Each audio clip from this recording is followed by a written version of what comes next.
Mesdames, Messieurs, en introduction, je souhaite rappeler quels sont les principaux objectifs de cette rencontre et dans quels éléments de contexte ils s'inscrivent.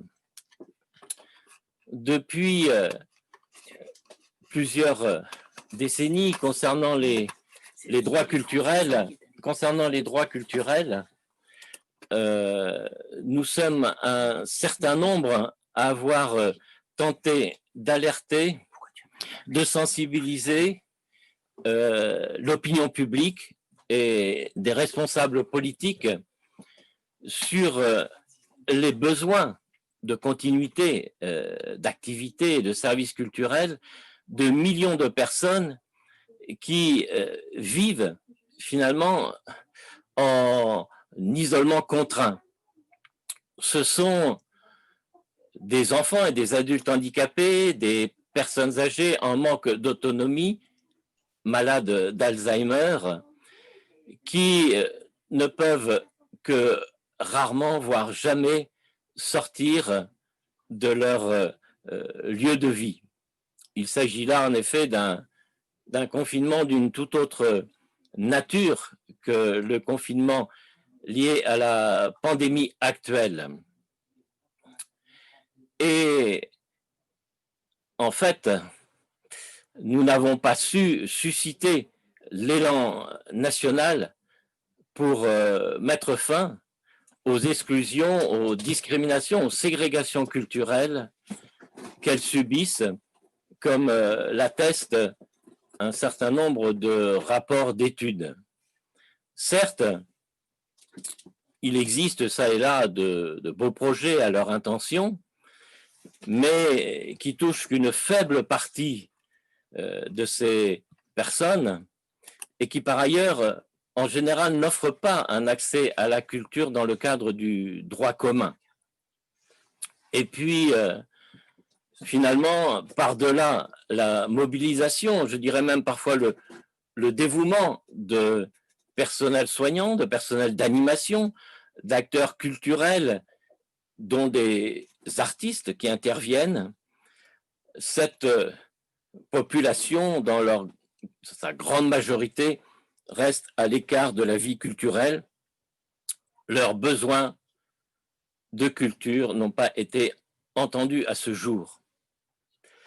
Par contre, dans le cadre de cette crise sanitaire liée à la Covid-19, lorsque la population française a été, dans sa totalité, contrainte à ces périodes de confinement, ce besoin si vital, si existentiel de culture, de pratique artistique, s'est fait entendre haut et fort. Oui, haut et fort, et nous avons assisté finalement à un véritable phénomène d'ampleur nationale pour la continuité d'activités et de services culturels. Il y a eu une multitude d'initiatives et cette dynamique d'ailleurs a profité et profite encore à énormément de personnes, y compris des personnes handicapées et des personnes âgées en perte d'autonomie, qu'elles vivent d'ailleurs en domicile privé ou en institution d'accueil. On a vu en effet émerger par exemple de nouvelles manières d'investir dans des appartements, des espaces parfois très réduits pour des activités artistiques et des espaces qui n'étaient pas habituellement utilisés pour ce genre d'activités, ont été imaginés aussi dans des immeubles, de nouvelles pratiques de loisirs, de balcon à balcon, dans des pavillons, de jardin à jardin. Et puis une myriade d'activités se sont développées à distance, en ligne, pour l'éducation, l'enseignement artistique, l'accès à des visites virtuelles de musées, de monuments, de sites touristiques, pour des concerts, l'accès à des concerts en live d'ailleurs, en ligne.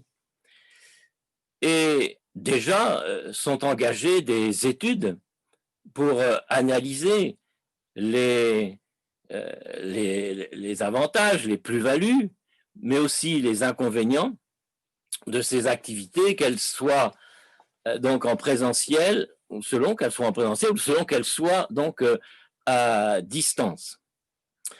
Et en effet, il est extrêmement utile de faire ces observations, de tirer les enseignements de ces périodes de confinement dans la perspective donc d'enrichir toutes les possibilités de pratique pour tout le monde.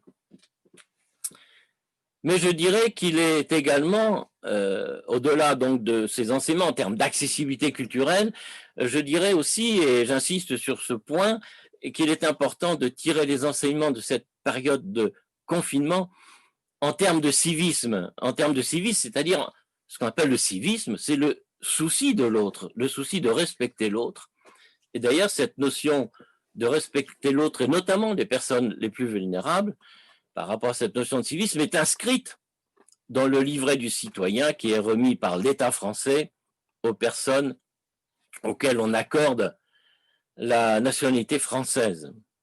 Parce qu'en effet, dans ces périodes de confinement, nous avons bénéficié, je dirais même la nation tout entière a bénéficié d'un éclairage sur les conditions de vie difficiles, douloureuses, sur l'isolement social et culturel, oui, l'isolement culturel subi par certaines populations dites vulnérables. C'est dans ce sens que je dis qu'il est vraiment important aussi, sans doute, d'en tirer les enseignements vis-à-vis de cette notion de civisme. Et nous devons, je pense, saisir ces périodes de confinement comme une opportunité, une chance pour tenter de marquer un véritable tournant décisif dans la lutte contre ces exclusions culturelles massives. Nous ne pouvons plus accepter, tolérer l'inacceptable, comme le fait, par exemple, que des milliers de personnes, parmi ces populations, des milliers de personnes n'aient accès qu'à des soins de nursing parce que, considérés qu'au regard de leurs seules données biologiques, et de ce fait, maintenus à l'écart de toute vie culturelle, ce qui génère, nous le savons, des syndromes de glissement et des morts prématurées. C'est là un visage bien sombre et infamant de la France dont nous ne devons plus nous détourner.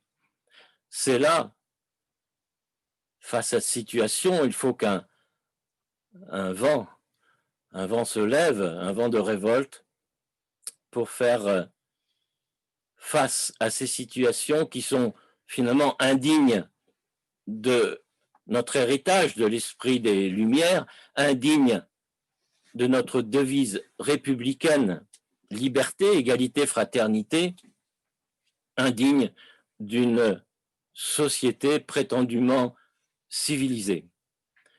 Nous devons prendre conscience que nous disposons en France de toutes les ressources nécessaires pour mettre fin à ces exclusions culturelles massives. La France, en effet, dispose d'un tissu, d'une densité tout à fait exceptionnelle de structures culturelles et de l'éducation populaire, de compétences aussi, d'experts en accessibilité culturelle, et nous en aurons le témoignage d'ailleurs aujourd'hui dans cette matinée. Nous disposons aussi de formation et bien sûr des apports des nouvelles technologies. Par ailleurs, et c'est un point tout à fait important, nombreuses personnes handicapées ont montré l'infini des possibles en termes d'accessibilité, même dans des situations extrêmes. Je pense tout particulièrement aux exemples des personnes atteintes de locked-in syndrome, isolement contraint s'il en est, puisqu'elles sont emmurées vivantes dans leur corps, ne pouvant contrôler qu'un battement de paupières, tels Jean-Dominique Bauby et Philippe Vigan qui ont su et qui ont pu écrire respectivement les livres Le Scaphandre et le Papillon et Putain de silence. Oui, Putain de silence. J'aime ce titre car combien de temps allons-nous encore rester silencieux face à leurs témoignages? Nous avons, il me semble, un devoir de reconnaissance, de reconnaissance de l'humanité de ces personnes dites vulnérables, de reconnaissance qu'elles font bien partie à part entière de la communauté humaine. Et finalement, c'est cette reconnaissance qui nous amènera tous à exiger un autre choix de société, de nouvelles priorités, je dirais finalement l'adoption d'un véritable pacte culturel républicain vis-à-vis de ces personnes, avec un plan d'action, un grand chantier.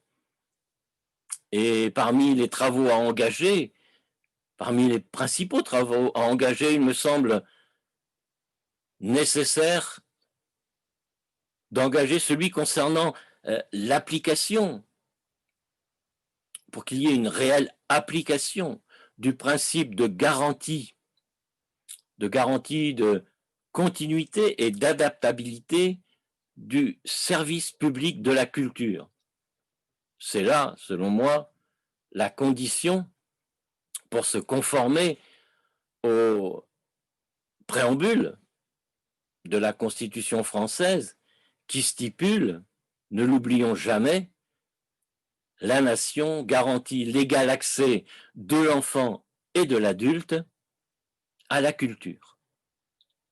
Enfin, pour conclure sur une note optimiste, je vous rappelle que s'offrent à nous des atouts très importants